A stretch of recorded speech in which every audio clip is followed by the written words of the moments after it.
Assalamualaikum warahmatullahi wabarakatuh. Alhamdulillahi rabbil alamin wa bihi nasta'in ala umurid dunya waddin wa ala alihi wa sahbihi ajma'in.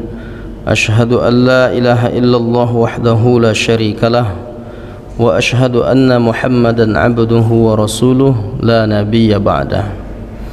Kaum muslimin muslimat, bapak-bapak, ibu-ibu, jamaah Masjid Al-Muhajirin, Al-Muhajirin atau Al-Muhajirin, karena dah lama tak hadir di sini sampai lupa pula nama masjidnya. Mudah-mudahan kita semua dimuliakan Allah Ta'ala. Amin ya rabbal alamin. Alhamdulillah, Allahumma salli wa sallim wa barik alaih. Dulu beberapa tahun yang lalu kita membahas tentang buku ikhtilaf seputar solat ini, dan jilid satunya sudah selesai. Adapun pada subuh ini kita akan melanjutkan ke jilid 2. Jadi rupanya setelah lama ditinggalkan, jilid 2-nya sudah hadir. Maka jilid 2 buku ini akan kita bahas judul-judulnya saja, dan nanti akan kita diskusikan. Sebelum masuk kita ke jilid 2, sebagai cuplikan dari kajian kita beberapa tahun yang lalu, kita gambarkan secara keseluruhan isi dari jilid 1 ikhtilaf seputar salat ini. Ada 5 bab. Bab pertama pembahasannya tentang ikhtilaf. Ikhtilaf itu perbedaan pendapat pada masa Nabi. Ternyata antara sahabat itu selalu berbeda pendapat. Bahkan bukan hanya antar sahabat, antar Nabi dengan sahabat pun selalu berbeda pendapat. Tentang perang Uhud, Umar bin Khattab tak sepakat dengan Nabi. Perang Badar juga antar sahabat dengan Nabi. Antar dua sahabat berbeda tentang tayammum. Apakah tayammum itu kalau sudah dilaksanakan lalu solat, sementara waktu solat masih ada, jumpa air, apakah solatnya diulang dengan wudu atau sudah cukup dengan tayammum tadi? Dua sahabat berbeda pendapat. Yang satu mengulangi solatnya dengan wudu, satu lagi mengatakan tak perlu diulang lagi solat, cukup dengan tayamum tadi, solat sudah selesai. Dilaporkan kepada Nabi, lalu kata Nabi, asabtas sunnah, engkau yang melakukan solat dengan tayamum saja sudah menjalankan sunnah. Tapi kata Nabi kepada orang yang solat 2 kali, solat pertama dengan tayamum, solat kedua dengan wudu, kata Nabi, lakal ajru marrataini, engkau dapat 2 pahala. Artinya perbedaan pendapat antar sahabat telah terjadi dan bahkan diceritakan di hadapan Nabi, kedua-duanya tak disalahkan Nabi. Jadi ada perbedaan itu, tidak mesti kita katakan setiap berbeda tuh yang satu benar, yang selainnya pasti salah. Lihat dulu konteks perbedaannya dalam bab apa. Nah, maka hadis-hadis di bab 1 ini dijelaskan tentang perbedaan pendapat di masa Rasulullah sallallahu alaihi wasallam. Di bab 2 kita juga dulu beberapa tahun yang lalu membahas tentang fikih salat, karena judul besar bukunya ikhtilaf seputar salat. Fikih salat ini ternyata ikhtilafnya juga banyak. Masalah rukun salat, rukun salat tidak disepakati para ulama. Mazhab Hanafi mengatakan rukun salat itu 6, mazhab Hambali 13, mazhab Maliki 14, mazhab Syafi'i 13. Ada perbedaan pendapat di kalangan para ulama. Rukun salat, syarat sah salat, syarat wajib salat, hal-hal yang membatalkan salat, hal-hal yang makruh dilakukan di dalam salat, hal-hal yang disunnahkan ketika kita sedang salat. Itu bab 2-nya. Kita tak membahas itu lagi sekarang, karena dah dikuasai oleh jemaah semuanya dah. Karena beberapa tahun lalu dah dibahas kan. Nah, dah lupa. Jadi kita cuplikan aja, nanti diskusi kita habis ini nanti. Kemudian bab 3 ni lah yang paling banyak kita bahas dulu. Mulai dari niat, takbiratul ihram ni kaifiat, tata cara, mulai dari takbiratul ihram, ada yang angkat tangan sampai telinga, bahu, ke dada.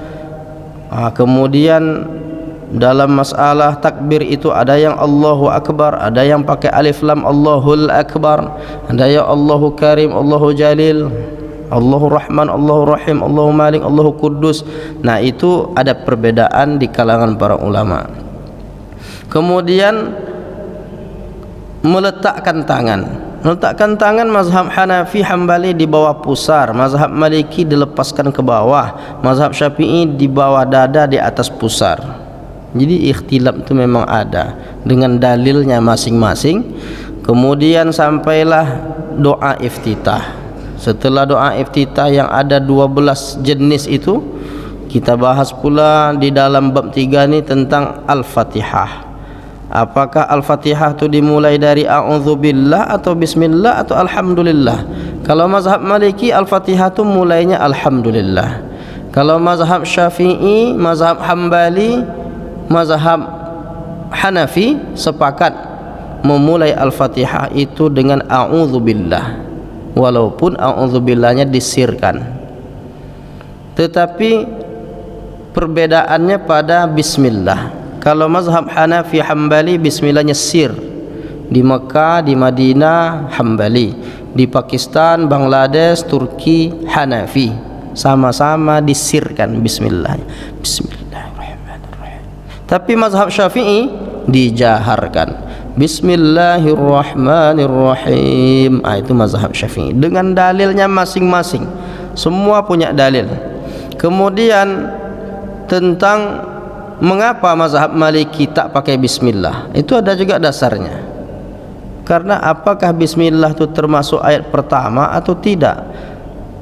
Jumhur ulama mengatakan bismillah itu ayat pertama, tapi di kalangan mazhab Maliki mereka menempatkan bismillah itu ada dalam Quran tapi bukan ayat pertama. Seperti surah Al-Ikhlas ada bismillahnya tapi bukan ayat pertama. Al-Falaq, An-Nas, Al-Ma'un, Al-Kafir semua ada bismillah tapi tak termasuk ayat pertama. Mereka sejajarkan bismillah di surah-surah yang lain itu sama seperti bismillah di dalam surah Al-Fatihah.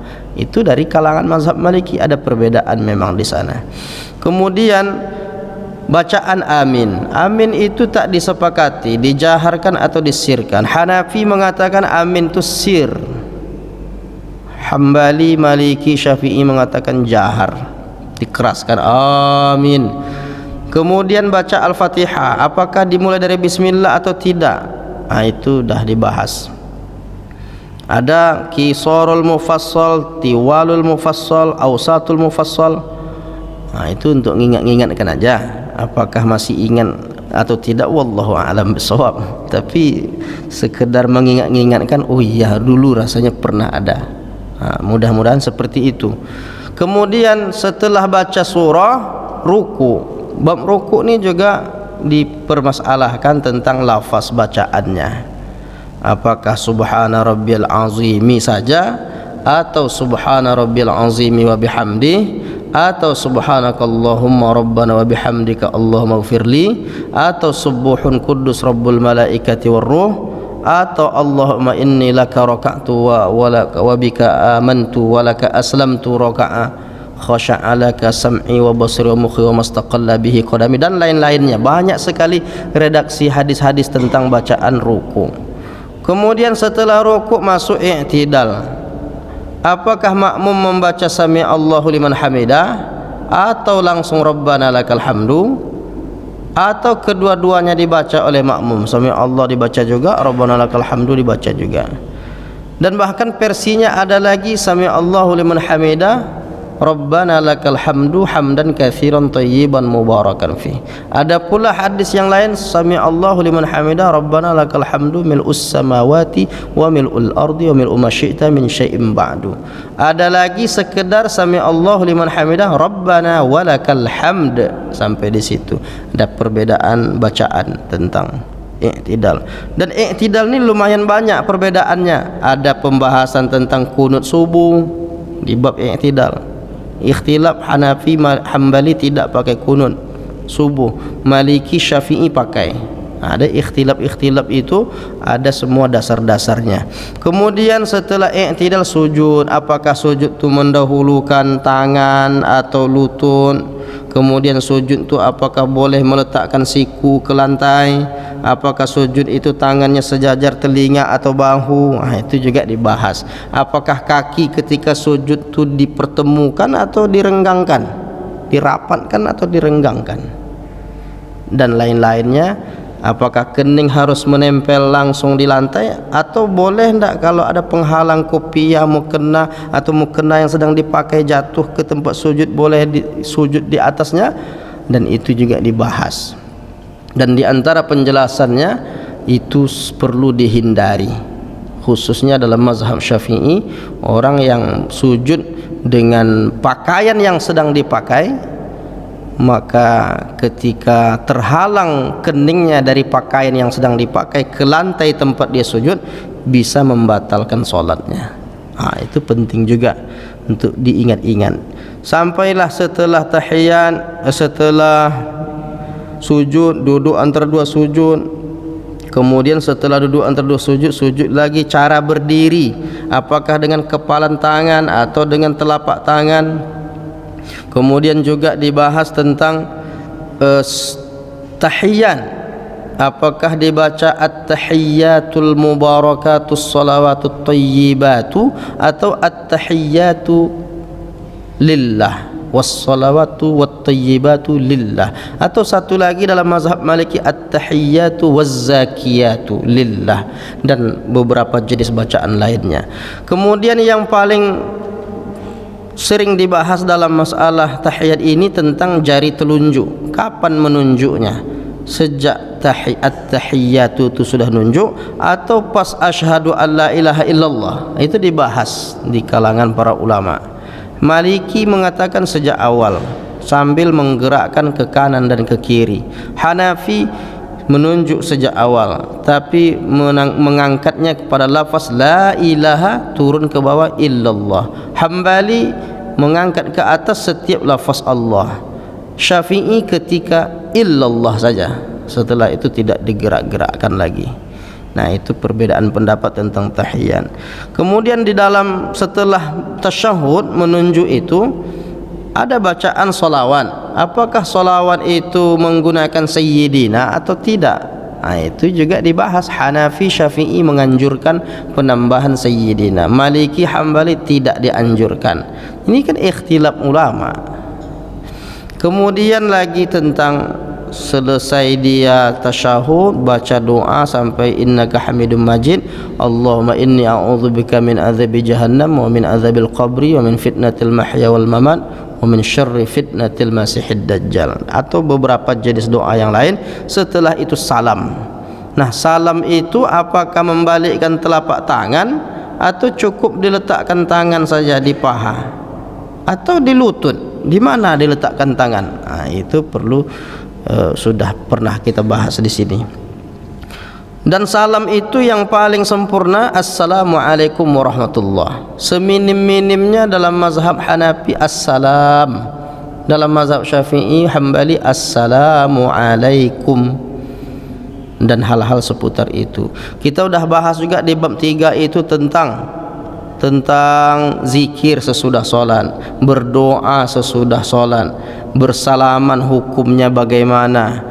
Kemudian juga sudah dibahas tentang solat-solat sunnah, termasuk juga pembahasan tentang qadha, mengqadha solat. Di bab 4-nya bicara tentang solat berjamaah, bagaimana mengatur shaf, merapikan shaf, bagaimana mengisi shaf, Apakah kaki harus menempel? Ada dalam pembahasan solat berjamaah. Apakah perempuan itu hukumnya solat berjamaah? Itu juga dibahas dalam bab solat berjamaah ini. Pokoknya permasalahan yang ikhtilaf udah pernah kita bahas dan ada dalam jilid 1 ini. Yang terakhir bab 5, adab seputar solat. Mata melihat kemana? Ada yang solat melihat ke depan, mazhab Maliki. Selain itu menghadap ke tempat sujud. Ketika berdiri melihat tempat sujud. Ketika tahiyat melihat jari telunjuk. Nah, itu perbedaan. Ada itu pembahasannya sudah dibahas. Sampailah bab kunun tentang bagaimana seorang makmum yang berbeda mazhab dengan imamnya. Apakah dia ngikut cara imam mengangkat tangan atau tidak? Ada dalam bab 5. Itulah yang pernah kita kaji dulu. Sekarang kita masuk ke jilid 2. Jadi tadi itu ngulang kaji tadi itu. Ngulang kaji yang sudah lama kita bahas tapi masih bisa kita diskusikan nanti. Nah, sekarang kita membahas jilid 2. Ikhtilaf seputar salat jilid 2. Apa isinya? Yang pertama kita lihat dulu daftar isinya.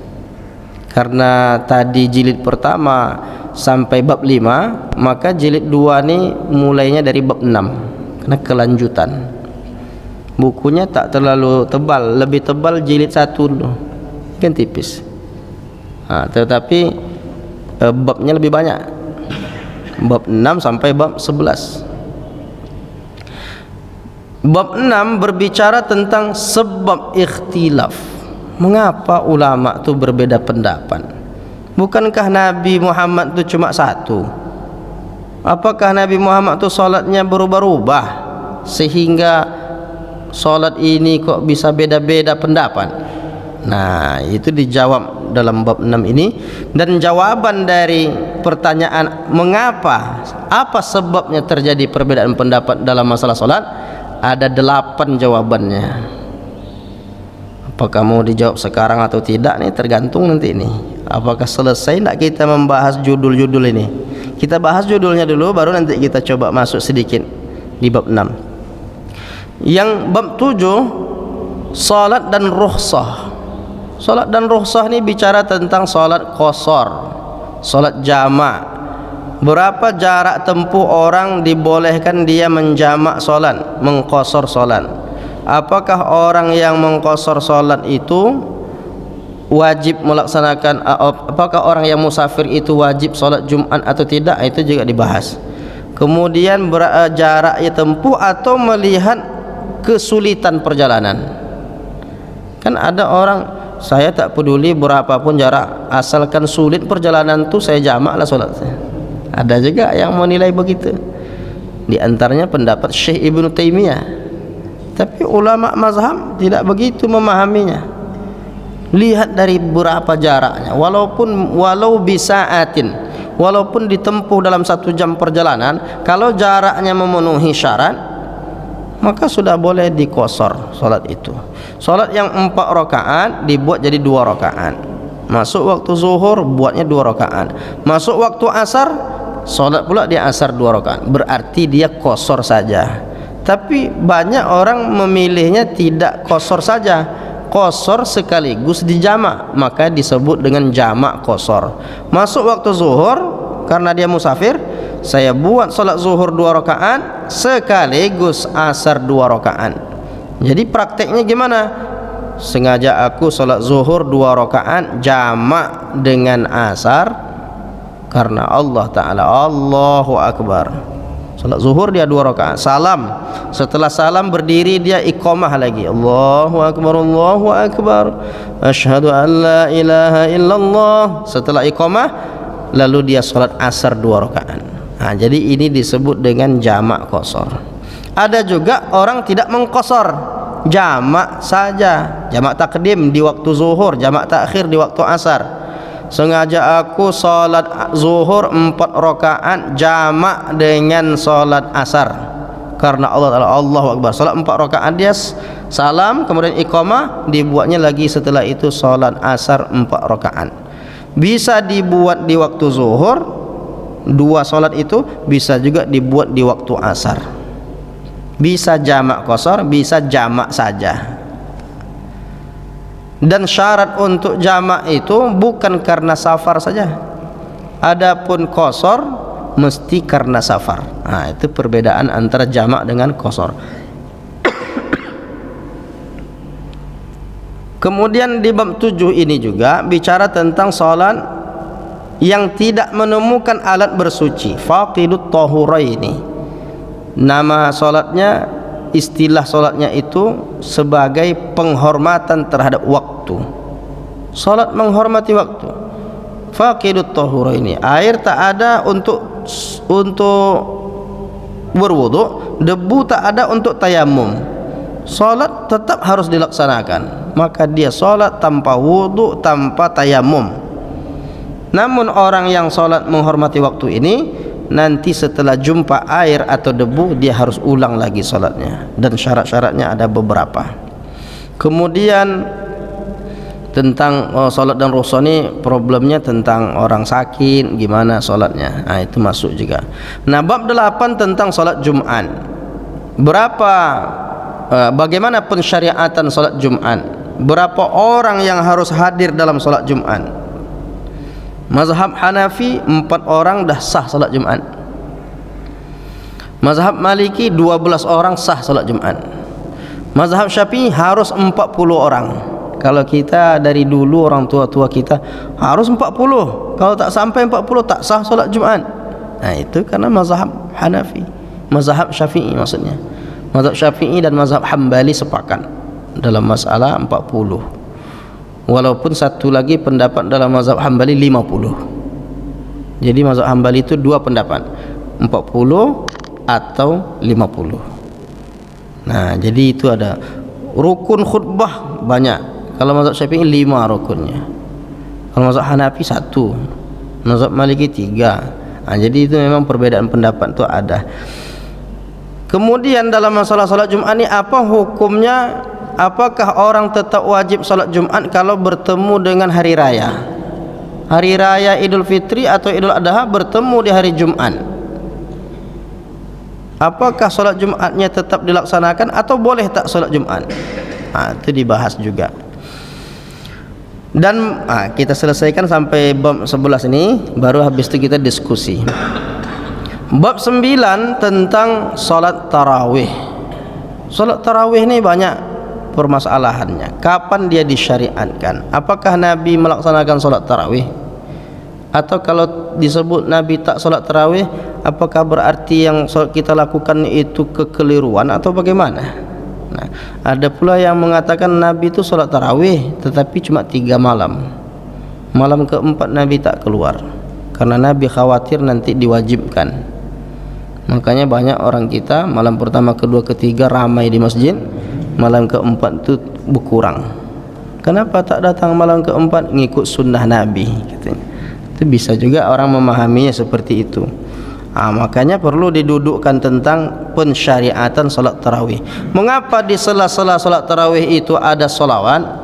Allahumma salli ala sayyidina Muhammad, Allahumma salli wa sallim alaihi, Allahumma salli ala sayyidina wa habibina wa syafi'ina wa dhukhrina wa maulana Muhammad, Allahumma salli wa sallim alaihi. Dari mana datangnya? Apakah itu dianggap mengada-ngada atau memang ada dalil-dalilnya? Nah, itu dibahas dalam bab 9 tentang salat tarawih. Terus ada Abu Bakar As-Siddiq radhiyallahu an. Itu namanya taradhi. Taradhi itu menyebut radhiyallahu an. Apa dalil-dalilnya? Kemudian di bab 10-nya berbicara tentang sutrah. Masalah sutrah ini tentang penghalang yang membatasi kita salat agar orang tidak melewati kita sedang salat. Sehingga kalau ada orang lewat kita sedang salat, falyadfa'hu, cegahlah dia untuk melewati. Gimana ketentuan itu? Batasnya gimana? Tingginya berapa? Itu dibahas dalam bab sutra. Apakah kalau orang salat di saf kelima itu ada orang di depannya sedang sedang solat sunnah, lalu yang belakang ini ikut solat sunnah menjadikan sebagai sutra, lalu kawan di depan ini sudah selesai pergi dia, lalu yang belakang itu tak punya sutra, apakah dia berlari-lari mencari dinding untuk menjadikan dinding itu sutra? Gimana hukumnya? Dari mana sumbernya? Nah, itu dibahas dalam bab sutrah. Bab 10 terakhir pembahasannya tentang seputar makmum. Apa syarat seorang makmum? Biasanya orang membahas syarat seorang imam. Imam harus begini, imam harus, banyak betul disyaratkan. Tapi pas makmum tak pernah dibahas. Apa syarat jadi makmum? Nah, itu harus dibahas. Apakah dia mesti menanamkan dalam hatinya saya sebagai makmum? Kemudian kapan dia baca Al-Fatihah? Apakah makmum harus baca Al-Fatihah atau cukup dengar saja? Itu juga dibahas. Kemudian masalah makmum ini, bagaimana hukumnya makmum terlambat mengikuti gerakan imam? Imam sudah sujud, dia masih berdiri, atau dia duluan dari imam? Apakah nanti di akhirat dia diberi hukuman dan hukumannya itu kepalanya berubah seperti keledai? Nah, itu ada hadis-hadisnya. Jadi seputar makmum ini, apakah boleh makmum berbeda niat dengan imam? Itu juga menjadi pembahasan dalam bab 11 ini. Jadi sepanjang yang saya sampaikan ini belum ada lagi yang dibahas. Itu cuma membahas judul aja kan, masuk memberi masalah sama jamaahnya sebetulnya kan. Nah, ini masalahnya. Terus solusinya mana? Jawabannya? Nah, jawaban itu akan kita diskusikan. Tergantung jamaah yang mana yang mau ditanyakan. Kalau umpamanya di bab sekian, yang ini gimana? Nah, kita akan diskusikan dalam waktu yang tidak terlalu lama ini. Nah, setelah ini lebih baiknya kita diskusikan tentang dalil-dalilnya.